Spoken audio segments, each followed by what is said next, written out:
Hey, what's up, guys? Me, Kevin from Deadsilencereviews. I'm just gonna start off by saying that I'm sorry this is a late review.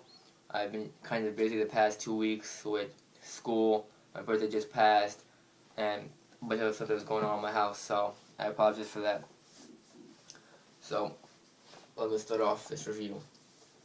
After trying and being denied so many times, we finally received an invitation to visit Nyctophobia2012, located in Long Island, New York. So, thank you, Eric. I really appreciate that. So, now that you guys know we visited and the event is finally over, I can tell you guys basically what happened. So, for you guys to get a little bit of understanding it, I'm just going to read you parts of the invitation and the 5 main rules. Here's how it went. The event. Nyctophobia 2012 is not a haunted house. It is an experimental event that we refer to as an experience. We expect it to last between 20 and 30 minutes. The purpose of this event is to find out what you like and dislike, then use that feedback to shape our next haunted house. Location. When you park at the diner, stay in your car and turn on your flashers. Someone will come to your car to check you in and provide further instructions. The cost. The event is free. We would, however, appreciate a few minutes of your time taking a brief survey online afterwards. Rules. You are attending at your own risk. You must experience this alone, no exceptions. Actors will touch you. You may not touch them unless told otherwise. You may be required to walk, sit, and or crawl. Use of a light source other than we provide is prohibited. Sorry. Alright. So, first of all, let me say this. Right when we arrived, I turned my flashes on. Someone walks to my car, asking my name. I'm checked in. Took 2 seconds, and it was really quick service. Better, faster than any fast food service I've seen. So, there, right there, he's in character. From the minute he walks to my car, he's right in character. So, he takes me to their car. I sit down. Someone from Long Island Ghost comes, asks me a couple questions. Do you believe in ghosts?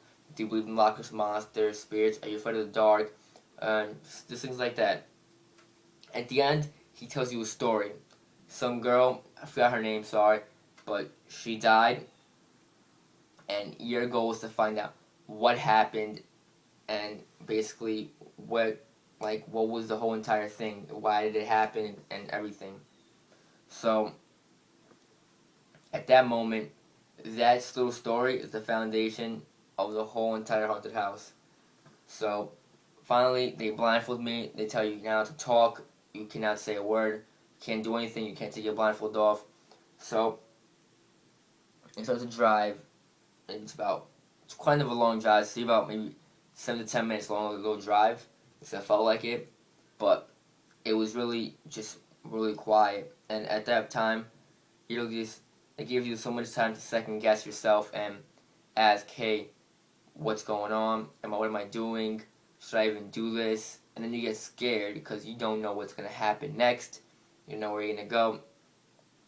All these things. So really, more so that the people that are trying to scare you, you're scaring yourself because of the time you have and you really don't know what's going on. So I like that. I always like how the suspense is built up, and they did an amazing job building the suspense. So finally we get there and give me keys, and they tell you, okay, you must go to the first room, and you must put the keys down and take the keys off the manager's neck. So, alright, no problem. So if you guys ever read books in class or watched movies in class, the teacher will go, she'll read you a couple pages or a couple chapters, whatever, and at the end she'll stop right in the middle of a sentence that's important or something like that, and then boom.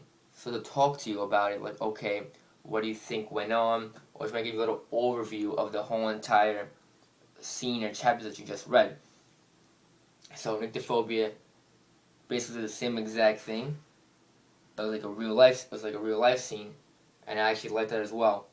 So we walk in, also I walk in, put the keys down, and in the key of the manager's of the manager's neck.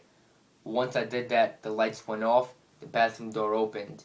I walk into the bathroom door, and he kind of just tells me a little bit of what just went on, and what happened, and what I'm going to do next.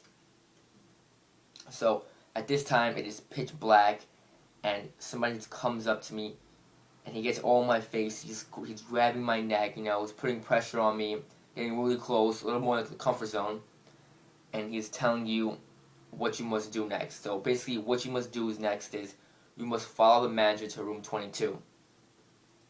So finally, the lights go back on. I open the door, and I walk out. Now, the manager, it's more like I'm an eyewitness because he's oblivious to me, and I'm just like shadowing him, and he's just doing all this stuff. He's going crazy. He leaves. He walks to room 22, knocks on the girl's door. I follow him inside. So Luke goes like, okay, I'm gonna use the bathroom real quick. As she walks out, he basically kills her.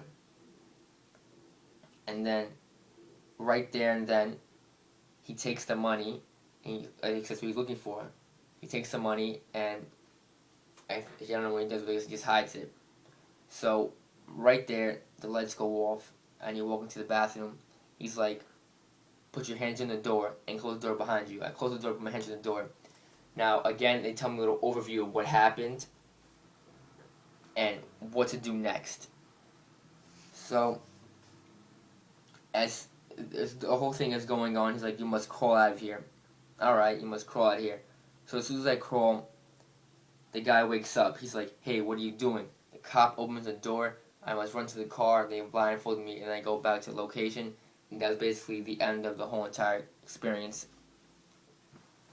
So, let me start off by saying it was definitely unique because I've never experienced something like this. The characters and basically all their actors were amazing. They did such a great job, and whatever they did, it was just amazing overall. They're all phenomenal. They never broke character, not once, from first to last. From the minute I got out of my car to the minute I got back in my car. That's how much they stood in character. I like the fact that they drove you there because it builds lots of suspense, and you never knew what was going to happen next. So, that being said, let me tell you something that I kind of didn't like was the fact that it was a little short. But then again, it's understandable why it's short is because the fact that they didn't have the usual place that they use, and it was a free event. So I wasn't expecting us to be in some crazy ass warehouse, being there for the whole entire time. I knew it was going to be exactly like that because it was free. And just to shape up our next haunted house. But what I suggest is maybe for next year, kind of make it a little more darker because the majority of the time the lights were on, so it really wasn't too scary. Only times that were dark were the 2 times when you were in the bathroom. Also, the suspense was amazing, so I really just can't say too much bad about it, but it was really it was a good experience. It wasn't scary because I don't get scared easily, but I guarantee you people definitely were scared going through this. So, yeah, thanks again for watching, and if you guys have any comments, suggestions, whatever, you can just email us at deadsilencereviews@gmail.com. If you want to follow us on Twitter, tweet us at Deadsilencerev, RV at the end. And like us on Facebook, facebook.com/Deadsilencereviews. Be sure to check out Nyctophobia because they will basically give you guys a couple updates for what's going on throughout the year. Hurdy was to give out a couple more invitations throughout the year leading up to their 2013 event. So be sure to look out for that because I know I will. And yeah, it's basically it, guys. So thanks a lot, and subscribe.